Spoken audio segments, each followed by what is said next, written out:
జెన్ఏకి present future ఉందా? Generative ఏ course నేర్చుకోవచ్చా? So జనరల్గా చెప్పాలి అంటే ప్రెసెంట్ ఉన్న సిచ్యువేషన్లో ప్రతి ప్రాజెక్టు, ప్రతి కంపెనీ, ప్రతి పనిలో జెన్ఏఐ ఆర్టిఫిషియల్ ఇంటెలిజెన్స్ అనేది చాలా వచ్చేసింది. సో దానిలో ఇంక్లూడ్ అయిపోయింది.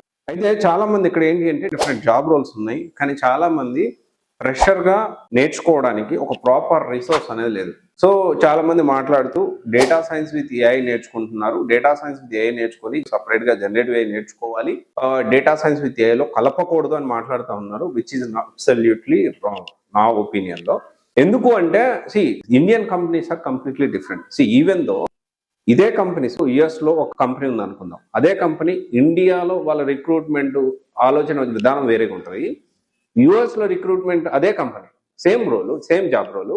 అంటే యుఎస్ లో రిక్రూట్మెంట్ చేసుకునేప్పుడు అక్కడ జనాల్ని ఒకలా ట్రీట్ చేస్తారు, ఇండియాలో రిక్రూట్మెంట్ చేసుకున్న సేమ్ కంపెనీ ఇంకోలా ట్రీట్ చేస్తారు. ఎగ్జాంపుల్, ఇక్కడ ఏదైనా కానీ ఫుల్ స్టాకే నడుస్తుంది. ఏది సపరేట్ గా అంటే ఫుల్ స్టాక్ లో బ్యాక్ అండ్ సపరేట్ గా, ఫ్రంట్ అండ్ సపరేట్ గా, లేకపోతే డేటాబేస్ సపరేట్ గా ఇలా రిక్రూట్మెంట్ అనేది ఇక్కడ చేసుకోరు.